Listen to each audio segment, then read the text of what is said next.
Asian Times টিভির পর্দায় দেখতে চোখ রাখুন আমাদের বিশেষ অনুষ্ঠান জানা অজানা।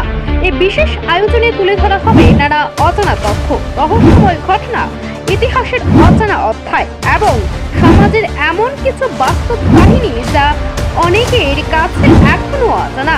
প্রতিটি পর্বে থাকবে চমকপ্রদ উপস্থাপনা ও তথ্যভিত্তিক প্রতিবেদন, যা আপনাদের নতুন কিছু এবং ভাবতে বাধ্য করবে অন্যভাবে। তাই নতুন অভিজ্ঞতার সাক্ষী হতে চোখ রাখুন এশিয়ান টাইমস টিভির পর্দায়।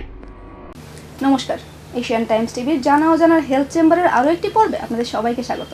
এই মুহূর্তে আপনাদের সঙ্গে রয়েছে আমি তাপসী। আজ আমরা যে বিষয় নিয়ে আলোচনা করব সেটি হচ্ছে হাইপার টেনশন অথবা উচ্চ রক্তচাপ। আর এই বিষয়ে আলোচনায় আমাদের সঙ্গে যিনি রয়েছেন উনি ডক্টর শুভজিৎ দেবনাথ, যিনি বর্তমানে ইকফা ইউনিভার্সিটিতে কর্মরত। প্রথমে আপনাকে স্বাগত জানাচ্ছি আমাদের এশিয়ান টাইমস টিভির পর্দায়। নমস্কার, আমি doctor Subhajit Debnath. Asian Times টিভিকে অসংখ্য ধন্যবাদ আমাকে এই একটি পর্বে আমন্ত্রণ জানানোর জন্য। অসংখ্য ধন্যবাদ। আচ্ছা ডক্টর শুভজিৎ দেবনাথ, আপনার কাছ থেকে জানতে চাইবো হাইপার টেনশন অথবা উচ্চ রক্তচাপ ব্যাপারটি আসলে কি, বিস্তারিত যদি একটু বলেন।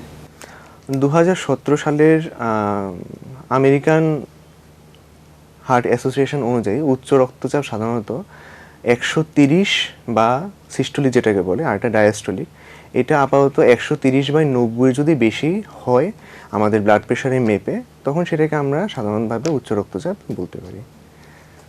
আচ্ছা, আর এই উচ্চ রক্তচাপ যে ব্যাপারটা অনেকের হয় যে 120 আছে, যদি সিস্টোলিক বা ডায়াস্টোলিক যেটাই বলি 120/70 হতে পারে, 120/60 হতে পারে, অথবা কি বলে এটাকে 140 যদি আমি 80 বলি, ওইটাকেও কি বলা যায় উচ্চ রক্তচাপ?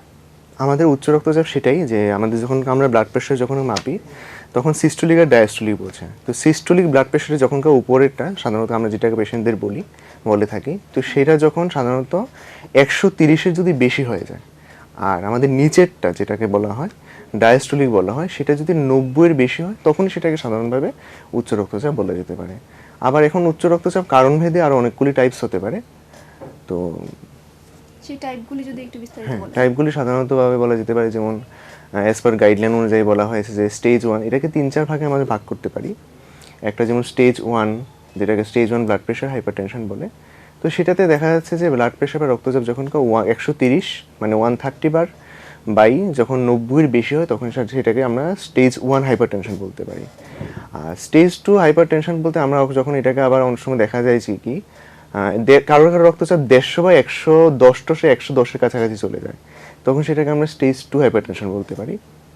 আর এটাকে বলা হয় হাইপারটেনসিভ ক্রাইসিস বলে, যেটাকে আমরা মেডিকেল বা চিকিৎসার ভাষায় বলতে পারি যে মেডিকেল ইমার্জেন্সি। তো সেটাকে অনেক সময় রক্তচাপ 180/120-এর যদি বেড়ে যায় তখন সেটাকে আমরা হাইপারটেনসিভ ক্রাইসিস বা মেডিকেল ইমার্জেন্সি বলতে পারি।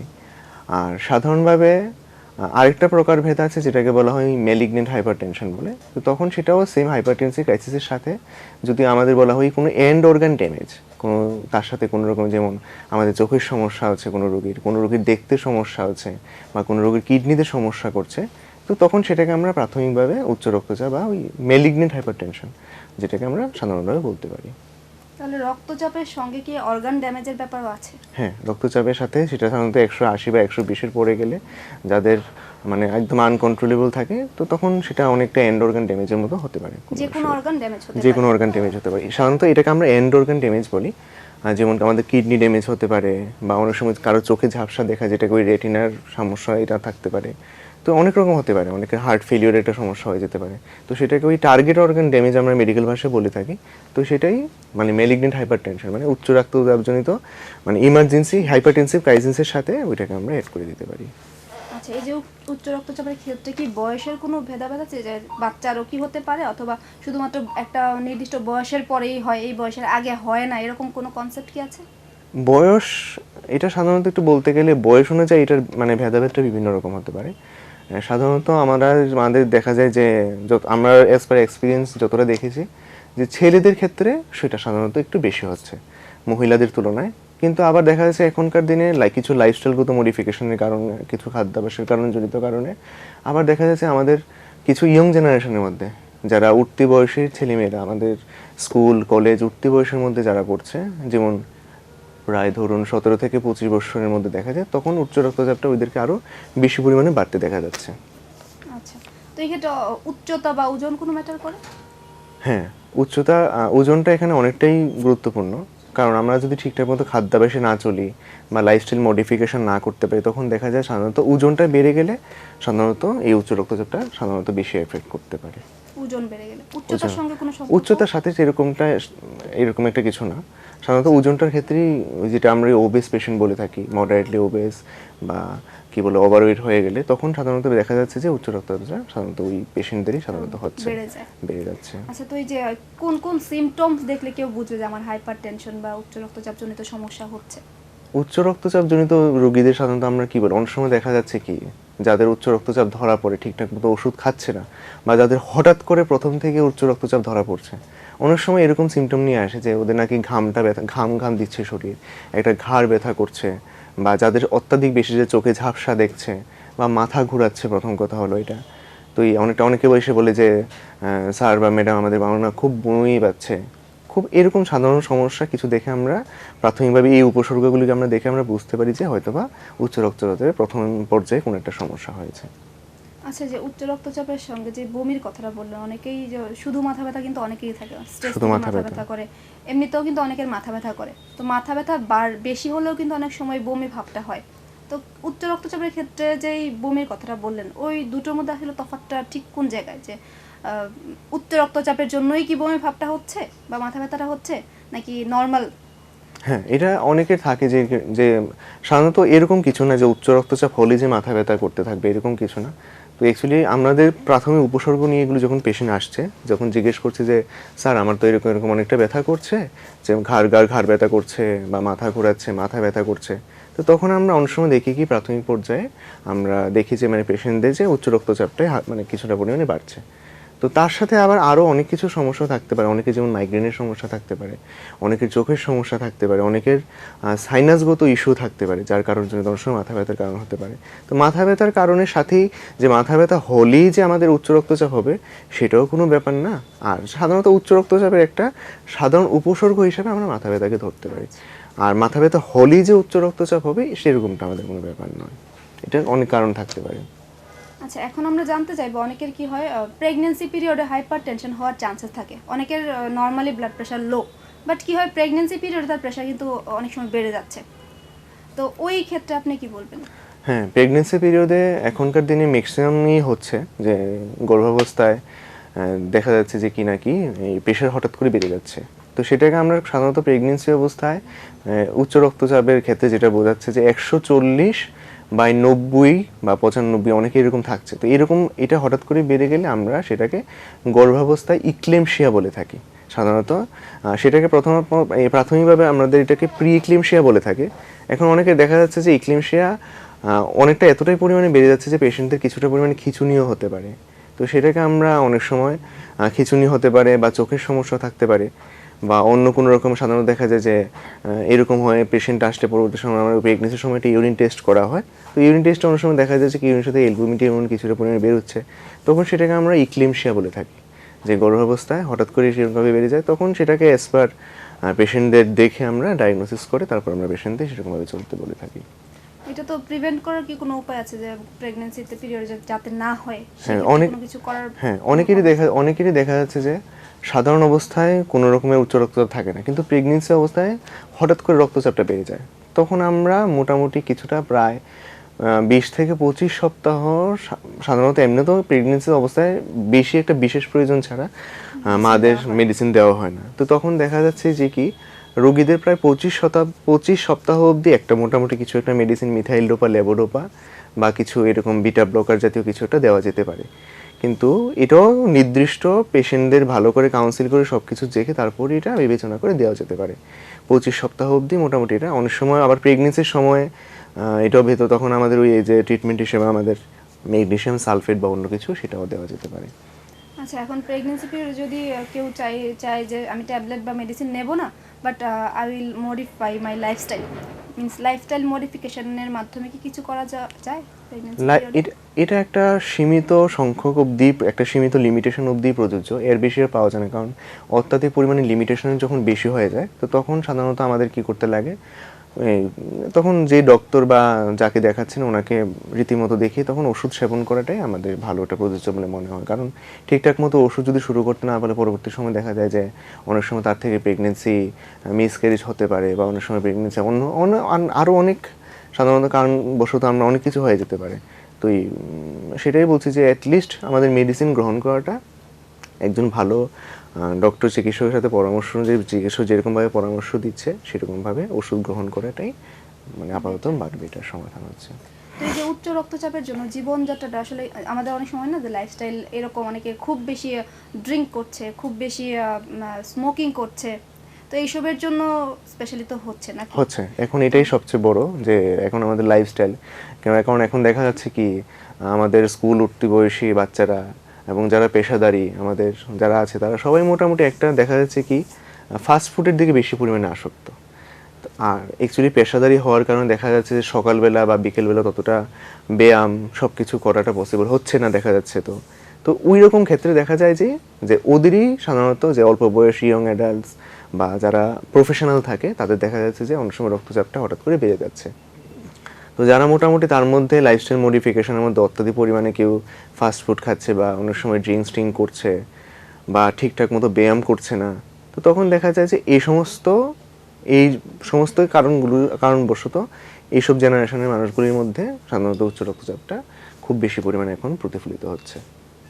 আচ্ছা, এই ক্ষেত্রে অনেকে কি করে যে কেউ ধরুন যে ধূমপান করে, মদ্যপান করে না, আবার অনেকে মদ্যপান করে ধূমপান নাও করতে পারে। তো ওই ক্ষেত্রে এই লাইফস্টাইল কি বলে এটাকে হাইপারটেনশনের ক্ষেত্রে কতটা ক্ষতিকারক? হ্যাঁ, ক্ষতিকারক। ধূমপানের কারণে অনেকটাই ক্ষতিকারক। ধূমপান সাধারণত আমাদের দেখা যাচ্ছে উচ্চ রক্তচাপটা খুব একটা ভালো পরিমাণেই একটা বাড়াচ্ছে, হ্যাঁ, খুব একটা ক্ষতিকর দিকে নিয়ে যাচ্ছে। কারণ উচ্চ রক্তচাপ যখন দেখা যাচ্ছে যে কোনো যে ক্রনিক স্মোকার, যখন দেখা যাচ্ছে কোনো স্ট্রেসের, যখন আমাদের বডিতে স্ট্রেস আসছে, সব কিছু আসছে, অনেকে দেখা যাচ্ছে দিনে কোনো কারণবশত 1টা 2টো 3টে 4টাও অনেক সময় ধূমপান সিগারেট খাওয়া পড়ে যাচ্ছে, সিগারেট পান করছে, সেবন করছে। তো তখন উচ্চ রক্তচাপ ওদের ক্ষেত্রেও খুব বেশি পরিমাণে ছড়াচ্ছে। আর এটাই একটা সবচেয়ে বড় কারণ যে এখন স্কুল কলেজ বয়সের ছেলেমেয়েরা যাদের খুব মানে ইয়ং অ্যাডাল্টস বলতে যাদের বোঝাচ্ছে ইয়ং অ্যাডাল্ট, যে তখন এই ধরে দেখা যাচ্ছে যে ওদের বেশি পরিমাণে রক্তচাপটা একটা প্রধান সমস্যার কারণ হয়ে দাঁড়িয়েছে। এই বিষয়গুলো নিয়ে একটু জোর দিয়ে বলছি কারণ এখনকার দিনে কিন্তু ম্যাক্সিমামেরই কমন প্রবলেম হচ্ছে কি তাদের লাইফস্টাইল ঠিকঠাক মতো পরিচালনা হচ্ছে না, ম্যানেজ করা যাচ্ছে না। লাইফস্টাইলটা যে যার মতো চলাফেরা করছে, যা খুশি খাচ্ছে। আর ধূমপান তো প্রচুর পরিমাণে হচ্ছে, অ্যালকোহল তো নিচ্ছেই। পাশাপাশি ওইটা তো আমি বললাম ছেলেদের ক্ষেত্রে, মেয়েরাও যদিও নেয়, বাট মহিলাদের ক্ষেত্রে যদি বলি ওরা কিন্তু পান ছাড়া থাকতে পারে না। তো এই যে পান বলুন, জর্দা বলুন, বা এই অনেক কিছু আছে, পান, চুন, জর্দা, এই সব কিছুই কতটা ভূমিকা রাখছে এই হাইপারটেনশনের ক্ষেত্রে দেখা যায় যে কোনো আমাদের এডিকটিভ এজেন্টস যেগুলো আমাদের এডিকশন করছে, যেমন পান, অনেকে পান সুপারি খাচ্ছে, অনেকে জর্দা খাচ্ছে। তো জর্দারও আবার দেখা যাচ্ছে যে এখন রিসেন্ট মানে কিছু দিনে অনেক রকমের অনেক রকম পাওয়ার বুঝে নাকি খাচ্ছে। তো সেটাও আমাদের একটা উচ্চ রক্তচাপের কাছে একটা ভালো একটা ট্রিগার করছে। হ্যাঁ, তখনই দেখা যাচ্ছে এটা একটা উচ্চ রক্তচাপ বাড়ানোর ক্ষেত্রে একটা ভালো একটা ভূমিকা রাখছে। তো অনেকে আছে যে মানে পান, সিগারেট এসব কিছুই খায় না, কিন্তু আবার ব্যায়ামও করছে না।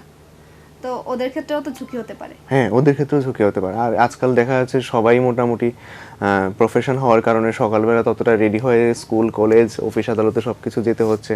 তো সকালবেলাতে আমাদের শারীরিক পরিচর্যাটা কোনো মতেই হচ্ছে না। তো তার জন্য আমি বলছি যে অ্যাটলিস্ট মানে প্রত্যেকদিন সকালবেলা উঠে যদি কিছু সময় বের করে যদি হাঁটা চলা যায়, তাহলে হয়তো বা সেটা একটা গুরুত্বপূর্ণ ভূমিকা উচ্চ রক্তচাপের ক্ষেত্রে দেখা যায়। কিন্তু সেটা এখনকার দিনে সাধারণত মানে কখনোই সম্ভবপর হয়ে যাচ্ছে না। তারপর সারাদিন কাজের ফাঁকে, কাজের শেষে বাড়িতে এসেও সবাই পরিশ্রম একটা ফিল করছে যে এরকম না। তো তখনও দেখা যাচ্ছে, তো এই সমস্ত কারণবশত দেখা যাচ্ছে যে কি মানে উচ্চ রক্তচাপটা একটা হঠাৎ করে বডিতে মানে হঠাৎ যাদের মানে পরিবারগত হিস্ট্রিও থাকে না সাধারণত, তো তখনও দেখা যাচ্ছে যে ওদের ক্ষেত্রে একটা হাইপারটেনশন একটা ভালো ভূমিকা রাখছে, হঠাৎ করে বেড়ে যাচ্ছে প্রেশার। এরপর আরেকটা ম্যাটার, এখন যেগুলো মানে বেশি পরিমাণে হচ্ছে, যে এই যে অতিরিক্ত মানুষ হালকা কিছু হলেই কিন্তু মানে একটা স্ট্রেস নিয়ে নিচ্ছে, এই যে মানসিক চাপ, এটা ঠিক কতটা ট্রিগার করছে এই হাইপারটেনশনকে? মানসিক চাপের দরুন তো আছেই, এখনকার সবার মধ্যেই কিছু না কিছু মানসিক চাপ, কাজের চাপ, পারিবারিক চাপ, এই সন্তানের চাপ সব দিকে মোটামুটি একটা দেখা যায়। তো সেটাও একটা ভালো ভূমিকা রাখছে, কারণ সারাদিন কাজের ফাঁকে একটা স্ট্রেস নিয়ে সারাক্ষণ আমাদের চিন্তা করতে হচ্ছে যে এটা কীরকম, এটা কীরকম, ওটা কীরকম। তো তার জন্য আমাদের ভালো করে ডায়েট, আমাদের যে খাদ্যাভ্যাসটা বা আমাদের চলাফেরা বা সেটা ঠিকঠাক মতো পরিচর্যা বা আমাদের যেটা বলে সুষম খাদ্য আহার, সেটা ঠিকঠাক মতো হচ্ছে না। তো যার দরুন এটাও একটা ভালো একটা ভূমিকা রাখছে, একটা বিশেষ কাজে যে রক্ত পরিমাণ বেড়ে যাচ্ছে। আচ্ছা, আরেকটা ব্যাপার আমি জানতে চাইবো যে এখন ম্যাক্সিমাম আমাদের টিনেজরা বলুন বা অনেকেই বয়স্করাও কিন্তু এখন মোবাইল হাতে পেলে আর কিছু লাগে না। তো এই যে মোবাইল দেখছে, রাত জেগে মোবাইল দেখছে, 12টা বাচ্চা 1টা বাচ্চা, অনেকে কি বলে এটা ঘুমের টাইম বাদ দিয়ে কিন্তু মোবাইল দেখছে। তো 2টো 3টে বাচ্চা তো ওদের ঘুমোতে এই যে ঘুম কম হচ্ছে, ঘুমের যেই সমস্যাটা বলুন বা ঘুমের যেই ইমব্যালেন্স, ওইটা ঠিক কতটা ভূমিকা রাখছে হাইপার টেনশনের ক্ষেত্রে? আমাদের একদম সুস্থ প্রাপ্তবয়স্কদের বলা হয় যে দৈনিক 7 ঘন্টা ঘুমানোর প্রয়োজন। তো দেখা যাচ্ছে যে কাজকর্ম সব কিছু শেষ করে রাতের বেলা বাড়ি আসছে, বাড়ি এসে খাওয়া দাওয়া করে অনেকে দেখা যাচ্ছে যে তখনই হঠাৎ করে এসে যখন আমাদের মোবাইল নিয়ে অনেকে বসে, তখন দেখা যাচ্ছে যে সময়টা অনেক সময় রাতে কখনো 1টা 2টো 3টাও বেরিয়ে যাচ্ছে। তো অনেক সময় দেখা যাচ্ছে যে পরবর্তী সময় সকালবেলা আবার অফিস আদালত সব কিছু থাকার জন্য আবার 6টা 6:30 7টার মধ্যে উঠতে হচ্ছে। তো আমাদের সেইভাবে সেই জীবনযাত্রাটা ক্ষেত্রে দেখা যাচ্ছে যে দৈনিক আমাদের 7 ঘন্টার কমপ্লিট ঘুমটা হচ্ছে না। তো সব কিছু তো আমাদের একটা মেশিনের মতন চলছে, সব কিছু আমাদের রেস্ট, একটা বিশ্রাম আমাদের প্রয়োজন। তো আমাদের মস্তিষ্ক তো যখন প্রত্যেকদিন আমাদের 7 ঘন্টার ওই রেস্টটা পাচ্ছে না ঠিকঠাক মতো, তখন সেটাও একটা ব্লাড প্রেশার বাড়ানোর জন্য একটা মানে একটা হ্যাঁ, একটা ট্রিগার ফ্যাক্টর, একটা অগ্রণী ভূমিকা রাখছে। আচ্ছা, এই যে বলেন 7 ঘন্টা, এখন যদি কেউ রাত কি বলে এটাকে মাঝরাত্রি যদি আমি বলি বা 2টো বা 3টায় ঘুমিয়ে সকাল 10টায় উঠলো, তারও তো 7 ঘন্টা হলো। আবার যে 10টায় ঘুমিয়ে 7টা বা 5টার মধ্যে উঠে যাচ্ছে, তারও কিন্তু এই 7-8 ঘন্টার কাছাকাছি হয়েছে। তাহলে কোনটা বেশি কার্যকরী অথবা কোনটা আমাদের বাদ দেওয়া উচিত? আমাদের একটা কথা বলা হয় কি যে মানে রাতের বেলা 9টা বা 9:30 বা 10টার মধ্যে আমাদের খেয়ে ফেলাটা উচিত। দেখছো, কারণ আমাদের ওই রাতের বেলা বেশি রাত্রেবেলা হয় কি আমাদের যেটা হজমকারী যে উৎসেচক থাকে, এনজাইম যেটা থাকে, তো সেটা আমাদের বডি থেকে প্রয়োজন পরিমাণ পিক আমাদের বেরোচ্ছে না, কারণ সব কিছুর একটা মাত্রাতিরিক্ত বা একটা মাত্রাগত একটা ব্যাপার আছে। তো সেটা দেখা যাচ্ছে যে অত্যাধিক রাতে সেরকমভাবে আমাদের বেরোচ্ছে না আমাদের শরীর থেকে সেরকমভাবে এটা সিক্রেট করছে না। তো তখন দেখা যায় যে অনেকে সারাক্ষণ খেয়ে, তারপর আমাদের অনেক সময় কি আমাদের যখনকার রাতের বেলা ডিনারটা কমপ্লিট করি বা যে কোনো সময়, তখন থেকে আমাদের উৎসেচকগুলির কাজ হলো বডিতে খাবারগুলিকে হজমে সহায়তা করা। তো তখন দেখা যাচ্ছে কেউ যদি সাপোজ রাত্র 10টা 10:30 11টার মধ্যে খেলো, তো তখন তার সেরকমভাবে উৎসেচকগুলি হজমের জন্য পাচ্ছে না। তো এখন যদি সে রাত্রে 2টো 3টে 4টার সময় ঘুমায়, আবার পরের দিন 10টার মধ্যে যদি সে ওঠে, তাহলে তো তার কমপ্লিট 7 ঘন্টা পূর্ণ হলেও দেখা যাচ্ছে যে উৎসেচকগুলি বা সবকিছু আমাদের শরীরে প্রপারলি টাইম অনুযায়ী কাজ করছে না। তো তার জন্য বিভিন্ন রকম সমস্যা, যার থেকে বদহজম, অনেকে বলছে গ্যাস্ট্রিকের সমস্যা, বুক জ্বালা করছে, বুক ব্যথা করছে, সেটা হতে পারে। তারপর রাত জেগে আমাদের যদি প্রপার ঘুম না হয়, তখন দেখা যাচ্ছে চোখের সমস্যা হচ্ছে, কারণ রাতের বেলা যখন কেউ এরকমভাবে শুয়ে মোবাইল টিপছে বা মোবাইল যখন কিছু করছে, তখন দেখা যাচ্ছে যে আমাদের এই স্ক্রিনের চেয়ে আলোটা একটা আমাদের চোখের উপরে পড়ছে, যেটা চোখ নষ্ট বা সব কিছুর কারণ বলে আমরা বিবেচিত করতে পারি। তো সব কিছুতেই তখন দেখা যাচ্ছে যে প্রপারলি আমাদের যে একটা টাইমিং থাকে, যে ঘুমানোর একটা সময়, আমাদের একটা খাওয়ার সময়, যেটাকে আমরা প্রপারলি লাইফস্টাইল মডিফিকেশন বলি, তো সেটাই প্রপারলি হচ্ছে না, যার জন্য আজকে একরকম হচ্ছে, কালকে একরকম হচ্ছে, যে বডিতে একটা ভালোভাবে ইমব্যালেন্স পূর্ণ হচ্ছে।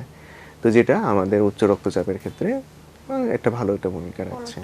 কারণ তাহলে টাইমটা ঠিক কি রকম টাইমে ঘুমিয়ে পড়া উচিত? আদর্শ সময় অনুযায়ী বলা যায় যে মোটামুটি সবাইকেই 10টা 9:30 10টা বা 9টার মধ্যে খেয়ে নিলে তো খুবই ভালো। 9টার মধ্যে খেয়ে যদি আবার অনেকে বলে যে আর্লি মর্নিং ঘুম থেকে ওঠা, তো আমরা যদি অ্যাটলিস্ট 9টা 9:30টার মধ্যে খেয়ে নিতে পারি, এরপর 7 ঘন্টা ধরুন, 7 ঘন্টা ঘুমিয়ে যদি সকাল 5টা বা 6টার মধ্যে উঠে আমরা যদি সারাদিনের মধ্যে যদি আধা ঘন্টা সময় যদি আমাদের হাঁটা বা কিছুটা মাইন্ড ফ্রেশ বা কিছু একটা বাগান টাগান কোথাও যদি হাঁটতে পারি, তখন সেটা দেখা যাচ্ছে যে মানে সেটা আমাদের শরীরের পক্ষে, স্বাস্থ্যের পক্ষে, শরীরের পক্ষে মানে অত্যধিক ভালো একটা ভূমিকা রাখছে। আচ্ছা, উচ্চ রক্তচাপের জটিলতা কি হতে পারে? সাধারণত উচ্চ রক্তচাপ জনিত কারণে জটিলতা তো অনেক শেষ নেই, অনেক কিছু হতে পারে।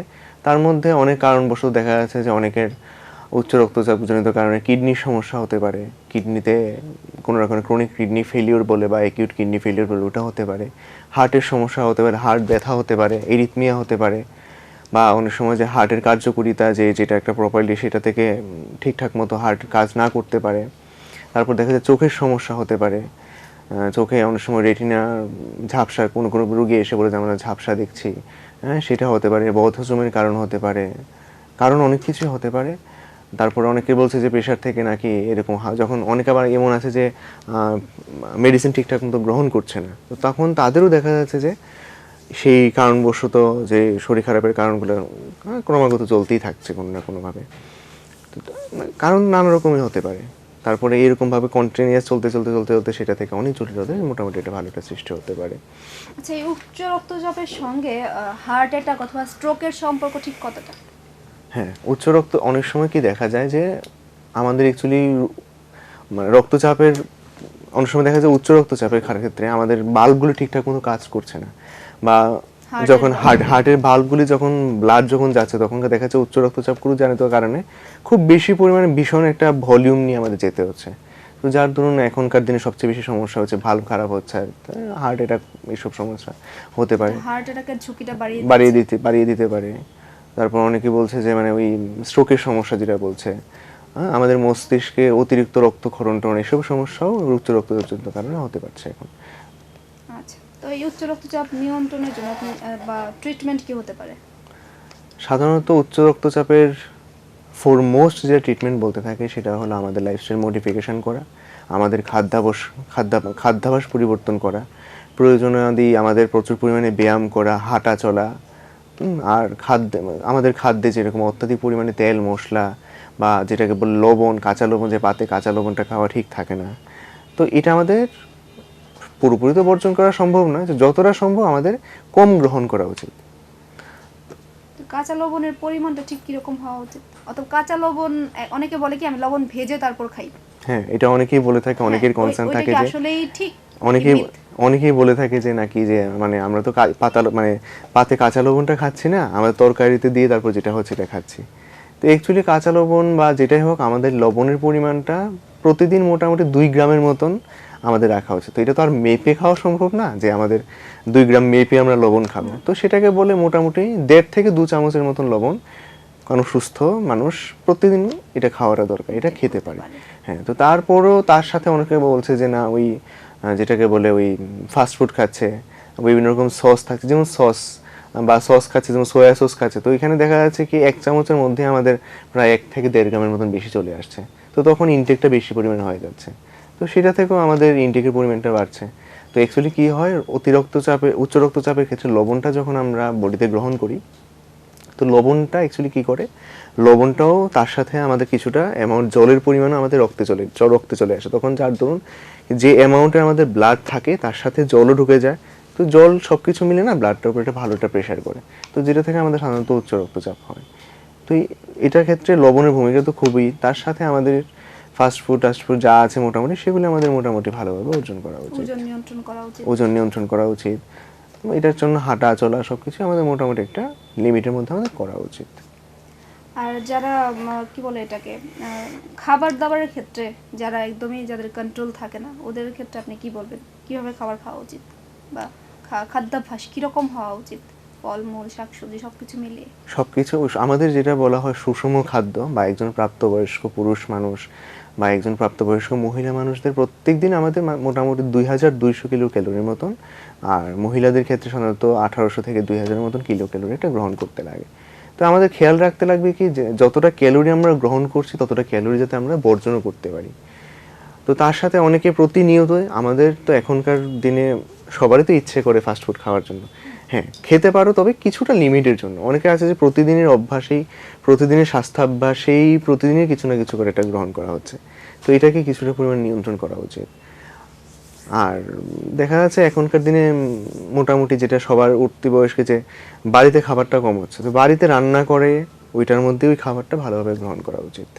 আর খাওয়ার ক্ষেত্রে আমি একটু যদি স্পেসিফিকভাবে জানতে চাই, অনেকে বলে যে আমি অ্যালকোহল নেই না রেগুলার, বাট সপ্তাহে 1 বার বা 2 বার নেই, মাসে 2 বার বা 1 বার নেই, ওইটা কি অ্যালকোহল কি একদমই বর্জন করা উচিত, নাকি ওইটা নিয়ে নেওয়া যেতে পারে? যে কোনো আমাদের বলা হয় কি যে অ্যালকোহল জাতীয় যে কোনো আমাদের শরীরের পক্ষে ততটা মানে ভালো নয়। আবার এটাতে একটা ওজনের একটা ব্যাপার থাকে, যে ওজনটা বাড়িয়ে তোলে, বা অত্যাধিক পরিমাণে তো মানে কোনো জিনিসই আমাদের অত্যাধিক পরিমাণে সেবন করা উচিত নয়। তো একজন সুস্থ মানুষ সপ্তাহে ধরুন প্রায় 20 ml এর মতন, 20 বা যেটাকে বলে 1 প্যাক হিসাবে যেটাকে বলে, সেটা মানে খুব নিয়ন্ত্রণে রেখে গ্রহণ করতে পারে। কিন্তু তারপর আমি বলি যে সেটা তো না করাটাই মানে আমাদের শরীরের জন্য মানে সত্যিকার। কারণ এটাতে দেখা যাচ্ছে যে কি মানে এটার সাথে সুইটনার পড়ছে, সবকিছু পড়ছে, যেটাকে আরো ট্রিগার ফ্যাক্টর করে তুলছে আমাদের শরীর, মানে এটাকে আরো খারাপ করে তুলছে। তাহলে অ্যালকোহল ধরতে গেলে অ্যালকোহল বলা যায় বর্জন করাটাই, অ্যালকোহল, ধূমপান, যে কোনো আমাদের পান সুপারি বা যে কোনো কিছু আমাদের টোটালি আমাদের মানে বর্জন করা উচিত। যদি আমরা একটা সুস্থ জীবনযাপন করতে পারি তখন আমাদের প্রত্যেকটাই বর্জন করা উচিত। তো আমরা মোটামুটি অ্যালকোহল বলুন বা কি বলুন সবকিছুই লিমিটেড যাতে গ্রহণ করা হয় অথবা অ্যালকোহল বর্জন করা হয় সেই ব্যাপারে জানলাম। এখন ব্যায়ামের কতটা ভূমিকা আছে ওইটা একটু জানতে চাইবো। ব্যায়ামের ভূমিকা তো উচ্চ রক্তচাপ বা যে কোনো আমাদের ফিজিক্যাল লাইফস্টাইল, আমাদের ব্যায়াম, হাঁটা চলা, এটা তো আমাদের খুবই গুরুত্বপূর্ণ। অ্যাটলিস্ট প্রত্যেকটা উঠতি বয়সী আমাদের ইয়ং অ্যাডাল্টস বা বয়স্কর প্রত্যেকদিনই বলা হয় অ্যাটলিস্ট সকালবেলা 30 থেকে 45 মিনিট করে হাঁটা চলা, ব্যায়াম, আমাদের শারীরিক প্রাত্যহিক হালকা কিছু কার্য করা উচিত। তো সেটা আমাদের উচ্চ রক্তচাপ নিয়ন্ত্রণে একটা অগ্রণী ভূমিকা আমাদের রাখছে। সকালবেলা যাদের সকালবেলা একবারই পসিবল হচ্ছে না, তখন তাদেরকে বিকালবেলা আধা ঘন্টার জন্য বা 40 মিনিট বা 45 মিনিটের জন্য কিছুটা আমাদের হাঁটা চলা এসব করাই যেতে পারে। সেটা আমাদের মানসিক, আমাদের সব দিক থেকে, আমাদের শারীরিক মানসিক সব দিক থেকে আমাদের মোটামুটি আমাদের উপকার করছে। এখন মনে করুন কেউ ব্যায়াম করতে পারছে না, সময় পাচ্ছে না, কিন্তু সে যদি ভাবে যে রাতে ঘুমানোর আগে বা সকালে ঘুম থেকে উঠে আমি জাস্ট 5 মিনিটের জন্য মেডিটেশন করব, ওইটার ভূমিকা কতটা? হ্যাঁ, ব্যায়ামের সাথে ধ্যানটাও খুব, মেডিটেশন যেটা, এটা আমাদের স্ট্রেস রিলিফ করে, আমাদের মানসিক একটা পরিতৃপ্তি দেয়। সেটাও আমাদের প্রত্যেকদিনের লাইফস্টাইলে আমাদের রাখা দরকার। যে ব্যায়াম করলে আগে বা পরে আমরা যদি মোটামুটি 5 থেকে 10 মিনিট, এর বেশি না, যে যতক্ষণ পারছে 5 থেকে 10 মিনিট যদি আমরা মোটামুটি মেডিটেশন করে আমরা যদি কাজটা শুরু করতে পারি, তখন দেখা যাচ্ছে কাজটার আরও ভালো অগ্রণী ভূমিকা বা কাজটা আরও পারফেক্টলি আমাদের হচ্ছে। হ্যাঁ, তো এটাও আমাদের একটা খুব ভালো একটা ভূমিকা রাখছে আমাদের প্রাত্যহিক জীবনে, খুবই একটা উপকার করছে। তো মেডিটেশনটাও যেমন ব্যায়াম, হাঁটা চলা, ডায়েট, লাইফস্টাইল মডিফিকেশান, তার পাশাপাশি মেডিটেশন বা ধ্যান করাটাও আমাদের প্রাত্যহিক জীবনে প্রত্যেকের জন্যই অপরিহার্য। সেটাকে কেউ যদি নিয়মিত করতে না পারো, অ্যাটলিস্ট আমাদের নিয়মিত করার প্র্যাকটিসটাই প্রতিনিয়ত করা উচিত। অনেক কিছু জানতে পারলাম হাইপারটেনশন অথবা উচ্চচাপ সম্পর্কে আপনার থেকে। তো আজকে অনুষ্ঠান আর আমরা দীর্ঘায়িত করছি না, আবারও একবার ধন্যবাদ জানাচ্ছি ডক্টর শুভজিৎ দেবনাথ আপনাকে আমাদের অনুষ্ঠানে আসার জন্য। দর্শকদের উদ্দেশ্যে কিছু যদি বলতে চান আপনি। এটাই যে আপনারা নিয়মিত হাঁটা চলা, ডায়েট, লাইফস্টাইল মডিফিকেশান সব কিছু আপনারা নিয়ন্ত্রণের মাঝখানে প্রত্যেকদিনই এটা কন্টিনিউ করতে থাকুন। খাওয়ার সাথে সাথে প্রত্যেকদিন সব কিছুই সেটাকে পরিমাণ মতো আপনারা গ্রহণ করতে পারেন, কোনো অসুবিধা নেই। তবে সব কিছু যাতে জীবনে আমরা যদি যেটাকে খাচ্ছি বা নিচ্ছি, যে মাত্রাতিরিক্ত যাতে না হচ্ছে, তো সেটার দিকে আমাদের খেয়াল রাখতে লাগবে। আর প্রত্যেকদিন আমরা চেষ্টা করতে লাগবে যে কিছুটা পরিমাণ যাতে সকালবেলা হোক বিকালবেলা হোক হাঁটা চলার অভ্যাসটা যাতে করতে পারি, কিছুটা ব্যায়াম, কিছুটা ধ্যান, মেডিটেশন যাতে আমাদের প্রাত্যহিক জীবনে আমরা আমাদের কাছে আমাদের রুটিনে মর্জি মাফিক না করে প্রত্যেকদিন যাতে আমরা একটা ডিসিপ্লিনের সহিত সেটাকে কন্টিনিউ বা নিয়মিত করতে পারি, সেদিকে আমাদের খেয়াল রাখতে লাগবে। অসংখ্য ধন্যবাদ আপনাকে। অসংখ্য ধন্যবাদ, আবারও ধন্যবাদ আমাদের দর্শকদেরকে আমাদের আলোচনা শোনার জন্য। আশা করি আমাদের এই জানা অজানা অনুষ্ঠানের এই আলোচনায় আপনারা অনেক কিছুই জেনেছেন বা ভবিষ্যতে আরও অনেক কিছু এরকম জানার জন্য দেখতে থাকুন আমাদের জানা অজানা অনুষ্ঠান, দেখতে থাকুন এশিয়ান টাইমস টিভি। নমস্কার, ধন্যবাদ।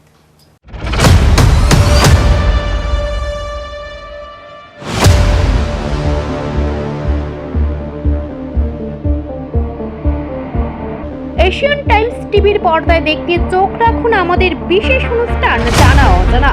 এই বিশেষ আয়োজনে তুলে ধরা হবে নানা অজানা তথ্য, রহস্যময় ঘটনা, ইতিহাসের অজানা অধ্যায় এবং সমাজের এমন কিছু বাস্তব কাহিনী যা অনেকের কাছে এখনো অজানা। প্রতিটি পর্বে থাকবে চমকপ্রদ উপস্থাপনা ও তথ্যভিত্তিক প্রতিবেদন, যা আপনাদের নতুন কিছু এবং ভাবতে বাধ্য করবে অন্যভাবে। তাই নতুন অভিজ্ঞতার সাক্ষী হতে চোখ রাখুন এশিয়ান টাইমস টিভির পর্দায়।